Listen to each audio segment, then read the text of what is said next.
changing the world of work for women everywhere. We are Watermark.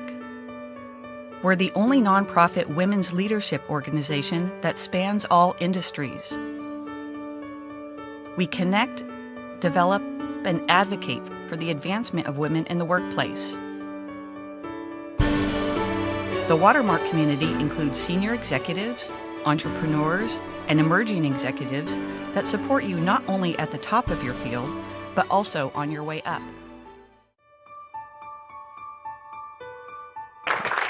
Thank you so much, Marlene, and I'm really humbled and honored to be here. It's delightful to see so many excited, energetic faces this morning, and I'm always excited to talk about something that I'm super passionate about, and that is really this gender leadership conversation, the conversation that we're not having, generally speaking, around gender.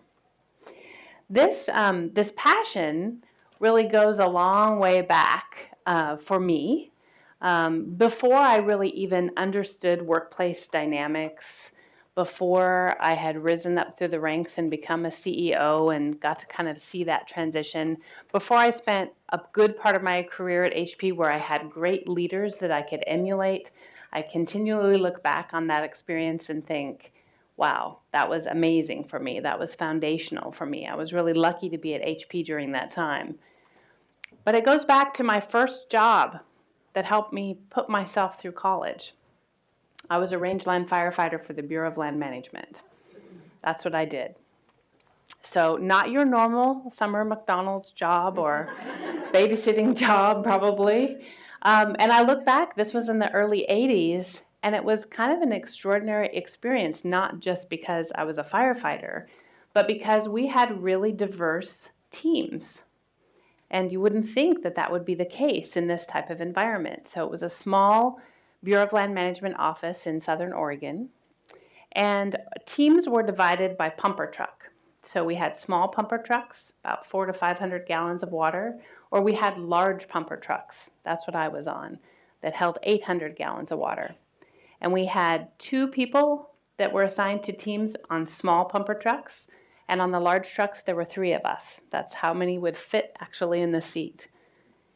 And there were all women teams, there were all men teams, and there were mixed gender teams. And again, I think, how did that happen in the 1980s? But what was really interesting is even then, I started to notice that the behaviors were different of the teams based on their gender combinations. So we were often the first on scene. We would get a call and we would have to race there in our truck and then figure out what to do. If you happened to be close by, it could be a while before someone else got there. And what I noticed is that all men teams would just race out there as fast as they possibly could without communicating. Their intent was to put that fire out and put it out now. And there was some competitiveness associated with that. The all-women teams tended to sit by and say, okay, when are reinforcements coming? Where are the roads? Which way is the wind blowing? Good questions before jumping out there. And those of us on mixed teams tended to have minor arguments from time to time about which thing we should do. There was stress and press about getting out there and being first. And it was, but wait, maybe we should communicate the plan. Who's coming next? And those dynamics, even though I was so young, I didn't have any work experience, really, I think, had an impact on the way I viewed the world and certainly have played out in the workplace. I also will tell you that when someone comes running to me as a former CEO and said something's burning down, I had a different perspective. Usually something is not burning down. So I want you to think about that as a good example and illustration, because as I started to do my research around the book, one of the things that I learned is that women are now the majority in the workplace. And they often don't feel these differences in leadership behaviors until they make that first leap into a leadership position. And this was certainly true, bless you. For me, as I moved into a leadership position for the first time at Hewlett-Packard, I'd been a very successful individual contributor, and I was so excited to become a manager. And for the first time, all of my peers were male, and I was reporting to a man. And that he was very supportive. He wanted me to be successful. But I kept missing cues. There were subtle things that it was like they had a secret language that I didn't know about. And I wasn't really failing, and my boss could see that I was missing the point, but he also didn't know how to help me. And I just thought it was me, until years later I started having conversations with other women who talked a lot about this. That first leap to where they really are surrounded by men, and the leadership standard and the leadership behaviors are male-dominated, and suddenly the groove doesn't fit anymore. And I thought, what is that? How do we pinpoint that? How do we talk about it? How do we make a difference with that? What's most interesting about this, and we're going to talk about behavior differences between men and women, and I don't know if you watched the NBC special last Sunday night about girls and what happens between age 5 and age 6. If you haven't seen that, I would watch that, because there's some pretty depressing information about how young girls view leaders and intelligence and what happens through media, culture, and education. But there's also some physiological differences. So the top brain here is a man's brain. It literally is wired for immediate action. It's wired from back to front within its own hemisphere. And the lower brain is really wired for relationships. It's wired cross-hemisphere. That's a woman's brain. And they're still really learning a lot about the brain. Obviously, the studies continue. But it's also nice to know that despite cultural differences, which absolutely there are, despite generational differences, despite upbringing, there are some nuances here that are really hardwired, so to speak. So the thesis for Grace Meets Grit is really the notion that our communication styles translate later as we become leaders into our leadership styles. And our reason and purpose for communicating as men and women are largely different. So for women, think of them as the horizontal communicator. Our purpose for communicating at its very core is to establish and maintain relationships. Whereas men think of as the vertical leadership approach is really about driving immediate action and maintaining status. And failure avoidance is also really important here, because if you think about failure avoidance is important because if you fail, it affects your status. So again, neither one of these is right or wrong or good or bad. They're just different. And I'm over-dramatizing for effect because we all have male and female qualities within us. And that's the point here, is to embrace both, not say one or the other is better. But the more conversations we can have about the differences and the benefits of those differences and how to utilize those differences in the organization are clear. So you can see now that I'm using grit in not the traditional resiliency way. I'm over-dramatizing, partly to create a language.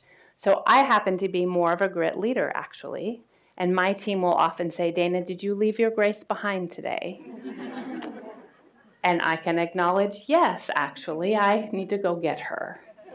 So that's much better than men do this and women do that. Let's have a common conversation, because we know there's a spectrum here, even for men. I've had several men walk up to me after presentations and say, I am Grace, and boy, do I really feel like a fish out of water. And we have that dynamic as well. So the best way I can illustrate to you this is to think about, again, my childhood. Let's go back, rewind even further than putting myself through college. I grew up in the middle of nowhere. My dad worked on big ranches. So we would move from the middle of nowhere to the middle of nowhere. So I didn't play dolls and didn't play house. I galloped around on my pretend horse and pretended to be my favorite character on television, who at the time was Daniel Boone. And I had a friend or two who would play or role play with me in that endeavor. What's interesting about this, because we would spend hours role playing this, it's kind of amazing, is nobody wanted to play the role of Rebecca. Rebecca was Daniel's wife, for those of you who don't know, but all of us, me included, my friends, took turns playing Rebecca. And the reason we did that is because relationship was more important than just being Daniel Boone all the time. So even though we didn't want to play Rebecca, we didn't want to emulate Rebecca, we didn't think she had much of a role, we did it because maintaining that relationship is key. And we're going to talk about equality is so important when it comes to maintaining relationships. And this really impacts us in the workplace when women step out of an equal position. It's very uncomfortable to have a woman step up and suddenly play a role higher than you, or you take over that role. And this is partly why it really disrupts the equilibrium in our relationship. So we need to get more comfortable with that, but know that that's where it comes from. It comes from a good place. So Deborah Tannen has done a lot of research on this, and I understand that Deborah Tannen's going to do some watermark events, which is fantastic. I've been a big fan for a long time. And she's really built the foundation related to different behaviors that start at a very young age between boys and girls. And basically, my thesis is really built on top of Deborah's in terms of how that translates into leadership behavior. But her research shows that girls tend to play in small groups, often pairs, just like we talked about. Even if it's playing Daniel Boone, the pattern is the same. Relationships are key. Equality is critical in those relationships, so maintaining the equilibrium in that play is key. Role-playing is part of that, maintaining the relationship and equilibrium, and the goal is maintaining intimacy. Boys have a very different approach. They tend to play in large groups. There is a designated leader. They use directive language. In fact, it might sound like ordering if you're listening to little boys. For those of you who have boys play, they're ordering each other around.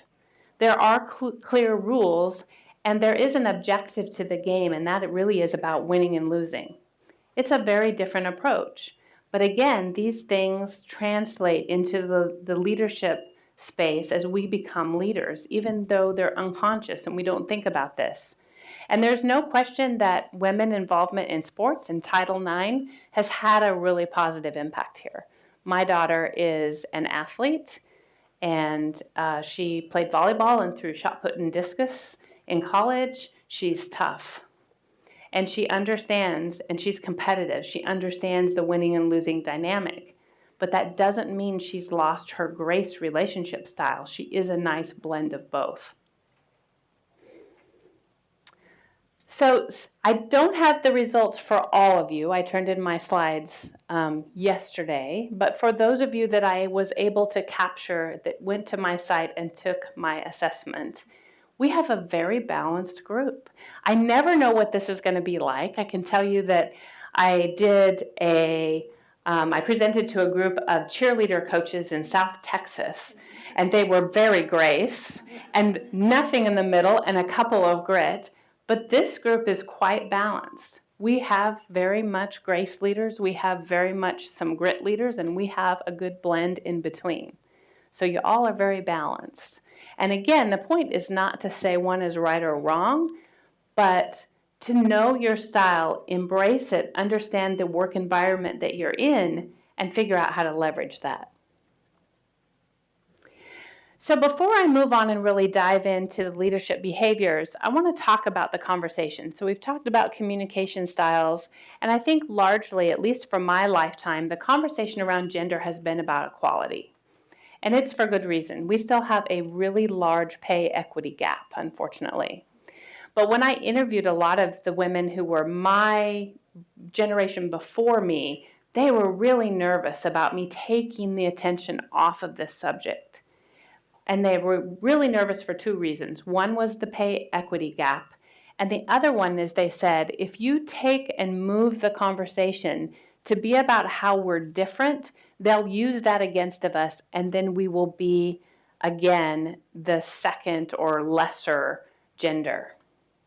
And that really is not my intent here. Our intent here is to build on this, and thank goodness for the Gloria Steinems of the world and Sheryl Sandbergs of the world who are out there continuing to push the equality conversation. We still need to have it. I'm not saying let's not do that. I'm just dimensionalizing it, if you will, use it as a word a bit. Because we need to get to the next level. We need to have these meaningful conversations that go beyond equality, if for no other reason than talking to the men who want to be our advocates, because they're looking for a solution and they're looking for a formula. And bias training is not solving that problem. So half the companies, it's estimated, have gone through some form of bias training, and yet there has been almost zero behavior change. And why is that? That's because bias training helps me understand what it's like to be a man, and you understand what it's like to be a man, and him understand what it's like to be a woman. And what happens when you're at the end of the quarter and you're going to miss your business results and you need to drive sales? Are you going to remember what it's like to be a man? Or is he going to remember what it's like to be a woman? Probably not. So the intent here is to give us real, tangible, meaty relationships with work experience examples so that we can understand the differences and then leverage the strengths of both, because there's a place for both, actually. But because men leaders are largely still in charge, we're not making much progress, because the leadership standard is how, as you move into a leadership role, you will be measured against that standard, even if it's not overt. It is an exclusive club, even if it's not intended to be. And that is a real problem for us. The stats just validate the fact that even in my lifetime, absolutely I've seen progress, but we're not making as much progress as I would have hoped. And we'll talk a little bit at the end of how I feel like we're in this reinforcing negative circle of getting women in the top. There are some things I think we can do. The real great hope is that the research is now overwhelmingly positive that diverse teams perform better. Companies that have leaders, and women particularly, but all forms of diversity in their leadership team, perform better. But as someone who now spends her entire life dealing with leadership teams, I have learned over and over again, whether it's style, age, gender, culture, you name it, it's not easy to have a diverse team. It's actually very difficult. It requires good leadership. It requires good management. And I feel like that's how my whole life is spent now, helping diverse teams become more functional. And that's not an easy task. I have one company who literally was using an assessment to hire the same profile to their leadership team. Can you imagine? So much for diversity, and also imagine what you might miss. But that feels comfortable. It's much more comfortable. So that's the hurdle that we have to overcome. So in Grace Meets Grit, I focused on 6 different leadership behaviors for varying reasons. I focused on inspiring because I think women have a really unique opportunity to be a truly inspirational leader in a unique way, and less than 5% of employees believe that they don't work for one, which is really pretty sad, actually. I chose driven because of this tendency for men to be immediate action focused, and yet there's a lot of data that shows that women are very much results driven. We just may do it a different way, and so understanding that is key. And actually, decisive is even worse. It's the most biased leadership behavior that there is, and the reason I wrote the book, I was walking through the halls of Zenith Media in New York as a CEO and checking on a couple of other women CEOs, because there aren't many in the holding company world. I was talking to one young woman's boss, and he said, "Yeah, I don't think she's going to work out." And I was shocked, because she was amazingly talented, great with clients, great with her team. And he said, "Yeah, it turns out all the great ideas come from her team, and she doesn't really make any decisions herself anyway." And to a certain extent, there was a kernel of truth in there, in the sense that she was a very inclusive decision maker. And guess what? You all are very inclusive decision makers, according to the data that I gathered in doing my assessment. Most women are. And that's a very positive thing for the organization. But because he couldn't relate to that, there's actually a very interesting study that psychologists assume that under stress, all people would become more self-centered because it's more efficient. You take care of yourself under stress. And they found that that is true 100% of the time for men only. Women reach out to others under stress. So if you're a leader in your organization, wouldn't you want to know that and leverage that? Because again, both are helpful. Let's figure out how to tap into that. Confidence, if you've done the work with Katty Kay and Claire Shipman, there's a lot of research on confidence. And going back to the conversation about the young girls that NBC, the study that NBC did, where we could use some help. And so finding that confidence kernel that's inside you, for me, it's thinking about being on my horse when it's about to flip out. And turns out the same things that calm a crazy horse also really show confidence. So that's my touchstone, but helping groups find touchstones is key. Power, we're going to dive in and talk more about. It's become a really hot topic since the election. I can't imagine why.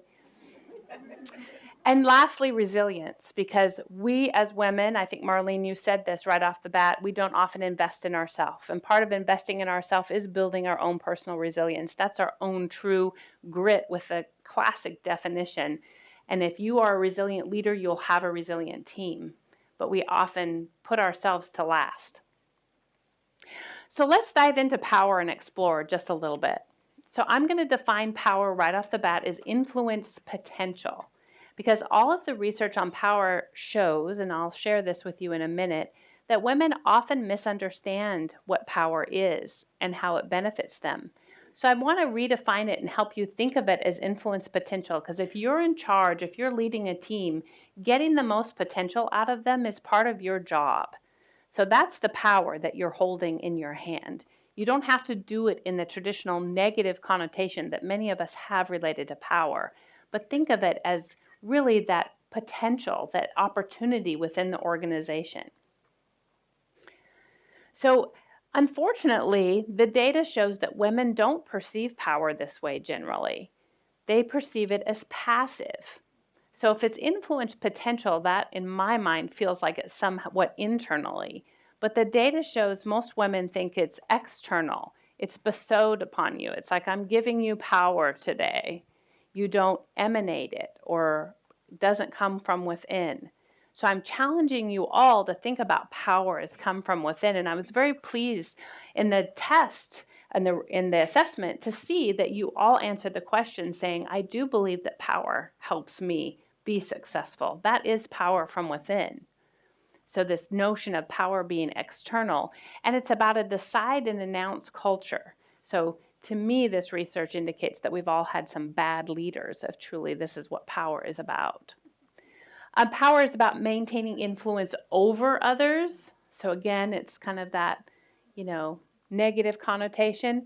And then I want you to remember, power does impact relationships. So it might be uncomfortable, and that could be the source of our uncomfortableness in addition to the bad conditioning of leaders that we may have had. Men, on the other hand, have a very different approach. Power is continually negotiated. It's vital to personal and professional success, so it very much comes from within. Authority is demonstrated in every action and interaction. I like to talk about it like breathing. Power is like breathing for men. It's just that natural. It's that integrated. As Deborah Tannen would say, power is achieved through ritual challenging. So how many of you are familiar with the notion of ritual challenging? I know you have seen it. My husband taught me ritual challenging. He would say something absolutely outlandish that I knew wasn't accurate, and I knew that he knew it wasn't accurate. But he said it so convincingly, I began to question myself. Right? It's like, well, wait, maybe I don't know that. But what I've learned is that's a standard practice. It's like a theory. Let's test my idea. You put it out there, and if no one challenges it, well, then you just move on. And boy, doesn't that explain so many things, you say. Right? So I worked with a group of women engineers who said, I see this all the time in my engineering group. What happens? How do I stop this behavior? And I said, you stop it by using facts. You say, of course that's not true because X, Y, and Z, and now we're moving on to a more productive conversation. Thank you very much. Can you just call it out? I didn't even know it had a name. It has a name. Stop your ritual challenge. Yeah, that's probably a good thing to do. Then you sound very authoritative. And yes. But now it drives my husband crazy because I just say, no, of course that's not right, and you know that. Power is about everyday actions and words. Like I said, it's about breathing. And the thing to remember here is power enables status. This is why it's so comfortable, right? It really does enable status. You acting the role, and this is tied very tightly to confidence, acting the role is just as important as embracing it. So I want you to think about as you leave in this notion of power, it's not about having power over others, it's about empowering others. So as I was the CEO of Performix, that was what was really cool to me. If I saw a problem, I could fix it. I felt like I was helping all of those people achieve their own interpersonal goals. That was what really excited me. It wasn't about being in charge or telling others what to do. That is the opportunity that we have as power. Now, there was a very interesting article that was published, I think 2 weeks ago in The Atlantic, if you didn't see this. The title is Power Causes Brain Damage. And it's fascinating, actually. It showed that the longer that people are exposed to power and in a position of power, they lose the ability to really see themselves clearly and see how others see them. So they had these people say, write an E on your forehead in the way that others would see it. And the people, the longer they had been exposed to power, the more often they were like to write the E from their own perspective, not others, which is fascinating. They also began to display very reckless behavior, high risk-taking behavior, some bad things. So I'm going to call it, this hubris syndrome is really power sickness. So there is a downside to power, but I think if your relationship core and base helps balance that a bit, and I've reached out to the researchers to find out if there is a distinction between women and men and our power sickness. But the thing to remember is perspective is what cures all. So I continually work on perspective maintenance. So this is my granddaughter on my horse, and I have a giant horse and a tiny granddaughter, right? And that's perspective, right? She's up there, he's big, she's small, feeling that, remembering what that feels like. Or I spend a lot of time in the West. I live outside Jackson Hole. I ride my horse and feel very small there.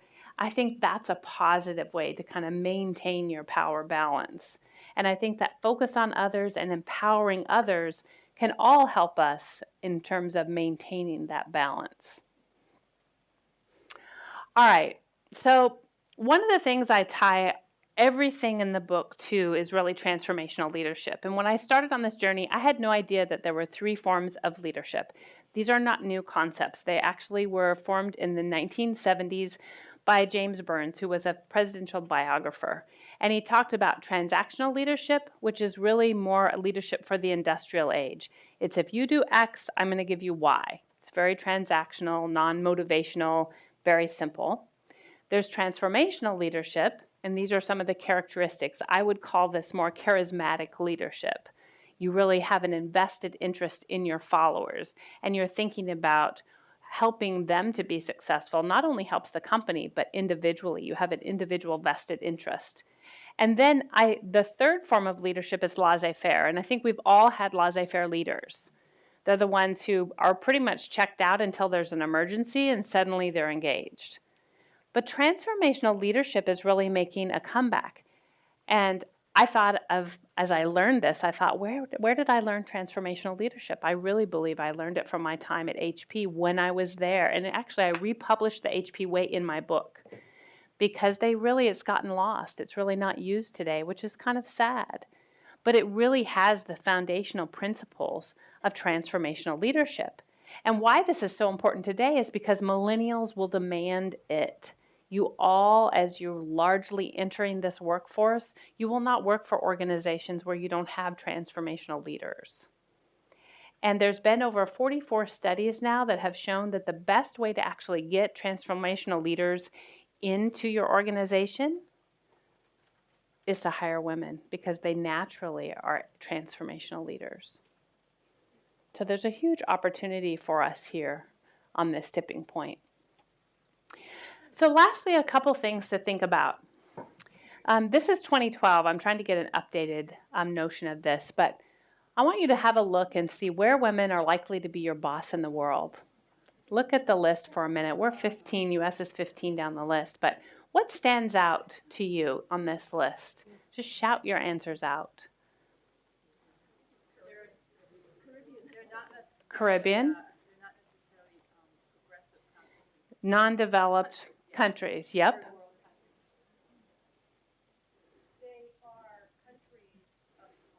Countries of color, very good. Diverse countries. They tend to have cultures that are very relational. Yes, Latin culture is very relational with powerful women. All of these things, great answers. Yes. They're also matriarchal. Yes, matriarchal, very good. Yes, with women leaders already in place, far ahead of us from that standpoint. Yes. So when I published the book at the very last really little vignette at each leadership behavior chapter, I published stories, real stories, of women leaders you've probably never heard before. So where were women given first voting rights in the United States? Do you know where? What state?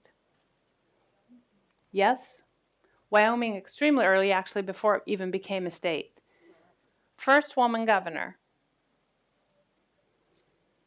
Wyoming. First woman justice of the peace. Wyoming. First all-women town council. Wyoming. First woman town marshal. Wyoming. First all-woman jury. Wyoming. It's amazing and really sad if you look at Wyoming today. We won't go there. But there are some similarities. Wyoming was really the wild, wild west. It took every family member had to have a meaningful role to actually survive. If you're going to live at 6,000 feet elevation in an 8x8 hut with, no snow plows, which if you live in my neighborhood and you get an average of 120 inches of snow a year or more, it's tough. And I think there's some similarities here, needing all hands on deck. And I don't think that's that dissimilar to where we are in the workplace today. It takes two families to survive. It takes two workers generally in the family to try to make ends meet. And I think calling on our roots and kind of remembering that there was a time when women really did have very strong positions. So you think of the all-women town council. For those of you who've been in Jackson Hole and walked on the elevated sidewalks around the square, those women built those sidewalks because they were tired of dragging their skirts through the mud, taking their children to school. And in fact, two of them had husbands that were on the town council, and they brought up the idea, and they were like, yeah. And so they all ran against them and kicked them out and built the damn sidewalks, right? So there is an opportunity here. So how do we get more leaders today? Because it is kind of sad that we are in this vicious cycle. And one of the things I think we need to keep in mind is that having women in leadership positions will help get more people in leadership positions. So this CTI study, the Center for Talent Innovation, did an amazing study globally, talking to both women who were in leadership positions and women who weren't in leadership positions. And both groups had a very similar 5-point value proposition. They wanted to flourish in their role. They want to excel within the company. They wanted to reach for meaning and purpose. Their job needed to stand for something bigger than the job itself. They wanted to empower others, and they wanted to earn well. But what was most fascinating is that women not in a power position believed that they could only get one of those. Which one?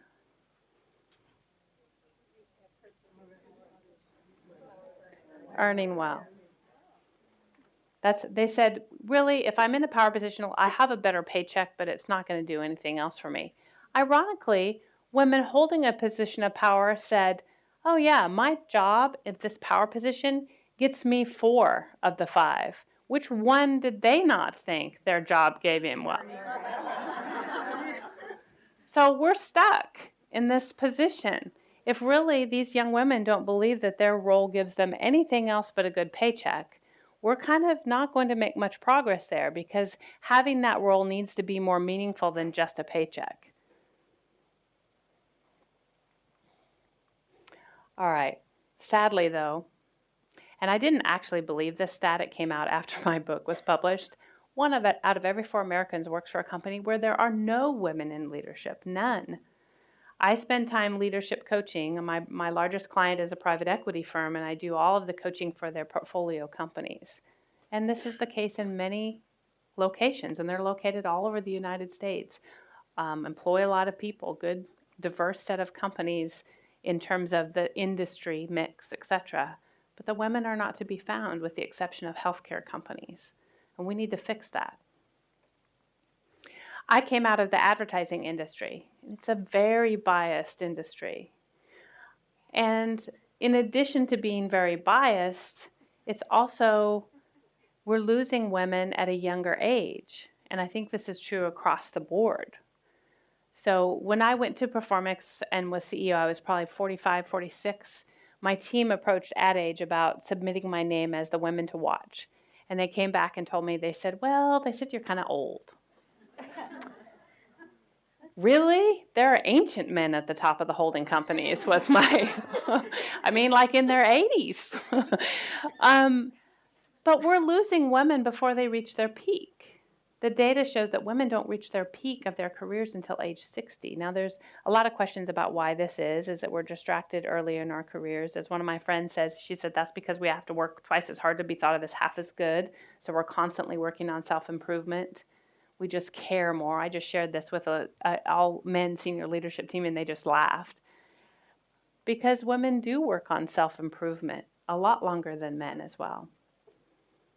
And so how do we retain those women in those organizations? I get it why they're leaving. I totally understand. I'm one of them. I left.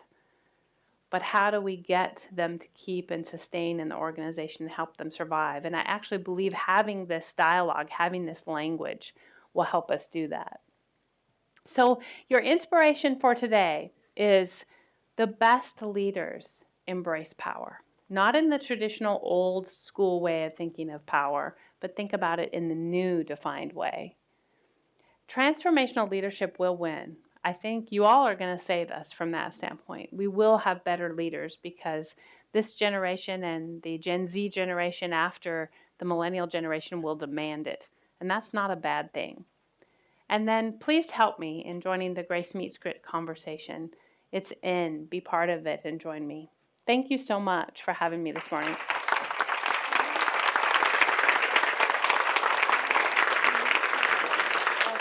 All right. How are we on time? I have a couple minutes? Okay. I'll start with you. Yeah?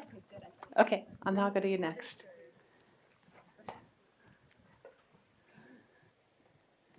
Thanks, Valerie. Hello. Hi. Okay, thank you so much for sharing. Sure. And my dad is from Wyoming, so I spent a lot of time out there. So I am one of the grits, which Yes. I knew I would be, but I was kind of hoping I would be more middle. And I work in human resources, and so what I find is that my style, it's not my normal inclination to lead with the relational, although I want the relational connection, but it's a very much dominated by women field. Yes. Yeah. And so I do notice a difference. So are there tips that you might have for someone being grit in a very grace environment? Yes. I will say I understand that problem. I'll find myself immediately sending an order email and think, wait a minute, I need to start with, hello. Exactly. How are you today? Did you have a nice weekend? But that's not normal for me. It's hard. So I do that. I go back and put it in as well. Exactly. Yes. And then I have had coworkers, again, tell me, so I think if you can start the dialogue and say, I think with any style difference, doesn't have to be, my lens, but any lens, as you know, in HR, having that conversation about this is more my style and help embrace the others and have that conversation about what that translates into, and use the language so they can tell you, Valerie, did you forget your grace today? Yeah. Yeah. Thank you. Uh-huh.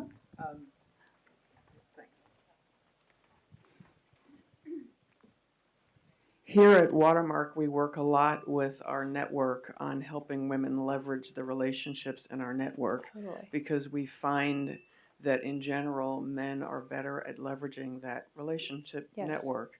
How do you reconcile that with your data that shows that women are more relational in playing Yes. games and as they grow up? That's a little bit different than investing in yourself, though. So a couple things on networks. So McKinsey research, you're probably very aware of, that men's networks are primarily comprised of men. Women's networks, while slightly more diverse, are mostly comprised of women. This is why we have women stuck in binders, folks. So networking is important. When I left Performix, I remember my male successor said, we'd like to hire more women, but we just can't find any. So I sent them 10 resumes. I'm like, are you kidding me? But it is real. And so investing in that in yourself, which I think also ties less to relationship and more about power and confidence and touting your own horn, which is also somewhat uncomfortable. Network falls into that camp of investing in yourself. And I will never forget being at HP and walking around with a CMO who, at the time, this is before we really had smartphones, he was walking around with a little digital computer, and all he did was maintain the CMO's network. And I was like shocked at that. But the guy got invited to Bill Clinton's summit every year, and he was the most connected person you can imagine. I remember thinking about that. Wow, it makes a difference. And so we do need to invest in ourselves and think about those connections. And if a guy calls you up out of the blue, like one did yesterday to me, which I knew he wasn't calling for a social call because I hadn't heard from him in like 3 years, I was ready to ask for something in return because I knew he was going to ask me for something. And he did. At the end, he turned around and he was nice enough to say, and what can I do for you? And I was prepared. So think about that, because we don't often think about that. We graciously give, but we don't think about receiving. So be prepared to ask for something in return. Question over here. I'll let you pick. Hi. Okay. You said in one of the teams you were the only woman team member among the other men members. Yes. And you also said that it went really well, but sometimes you missed to see the cues. I did. How do you actually look for the cues, and how do you find it? Yeah, and so- how do you make sure you get what you want? Yes. And be a part of the team and Yes. make a difference right Yeah. there? And just to be fair, you might not ever be truly a part of the team. That's, I think, part of it's a hard place to be. But I'm hoping through some of the examples in the book, it's understanding the status and what drives them. So, for example, I'll give you an example my daughter provided me. She's 28, and I invited her to one of my workshops in January, and she said, Mom, it's probably a good thing you invited me. I got in trouble for an email this week.